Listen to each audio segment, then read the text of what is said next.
If we don't balance the federal budget now, we are going to find ourselves in a monetary collapse. And what is a monetary collapse? A monetary collapse is when the dollars that we have in our pocket don't buy a thing because of the accompanying inflation that's going to go along with borrowing and printing money to the tune of 43 cents out of every dollar that we spend. We have to do this, and we have to do this now. It has to be mutual sacrifice on the part of all of us, or we're all going down together, all of us. And that means addressing entitlements. That means looking at Medicare, reducing significantly the cost, 43% reductions in Medicaid, Medicare, military spending. Social Security is absolutely savable. I don't want anybody here to leave thinking that Social Security can't be saved and that it's an easy fix relative to Medicaid and Medicare. But here we have the two parties arguing over who's going to spend more money on Medicare, when the fact is we have to significantly reduce the cost of these entitlements. And if we don't do it, the alternative is no Medicare, is no health care for those over 65, is no health care for those truly in need, Medicaid. I'm the only candidate that would abolish the Federal Reserve if Congress passed that legislation. Treasury prints money. The Federal Reserve gives that money to the banks at 0% interest. The banks don't give it to you and I. They buy up treasuries in a closed loop and make money with no risk whatsoever, and that money is money that we're paying for. It's an inside game, all right? And it devalues the US dollar significantly.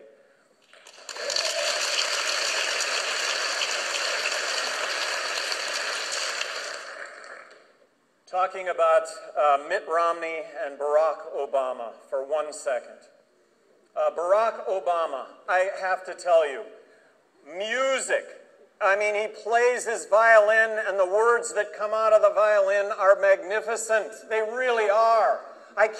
There's just nothing I can disagree with what he has to say. It's just the reality doesn't match up in any way with the words.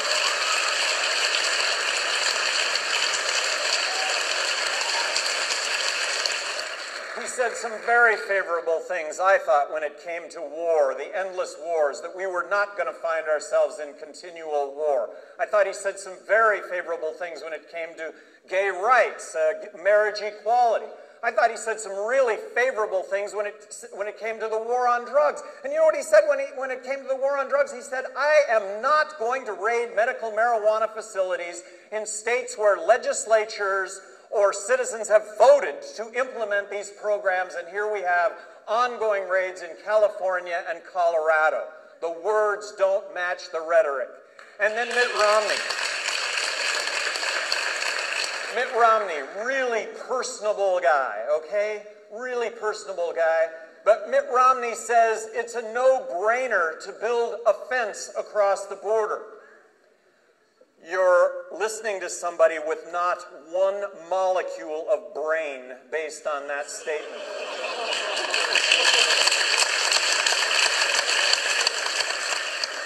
Mitt Romney says that we need to balance the federal budget, but that we need to increase spending for the military, and we need to hold Medicare intact. It doesn't add up. We all finished the second grade, and the mathematics that went along with the second grade, it doesn't add up.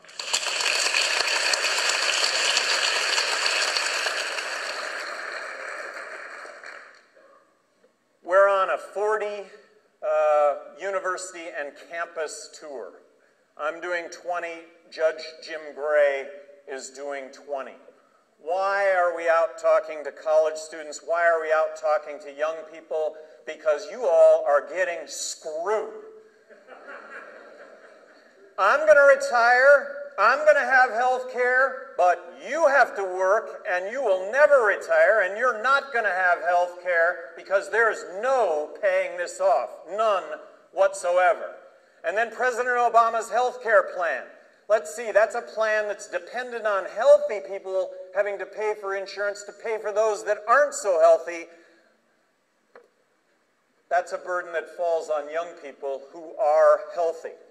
You're graduating from college with a home mortgage without a home. Why is college tuition so high? The root of college tuition being so high are guaranteed student loans that make colleges and universities immune from lowering their prices, that if so many students couldn't automatically get into school because of guaranteed student loans, they would actually have pricing that would be lower and colleges and universities would be more affordable. And then the worst.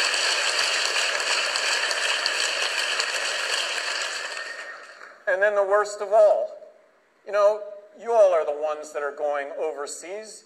You all are the ones that are putting your lives on the line. You're the ones that are dying for all of this. Or you're coming back hurt, and hurt in ways that we're going to all have to care for you for the rest of our lives, and we have that obligation, and we need to meet that obligation. I want you to know that I'm standing here before you today believing that I can win the presidency of the United States. I wouldn't be here.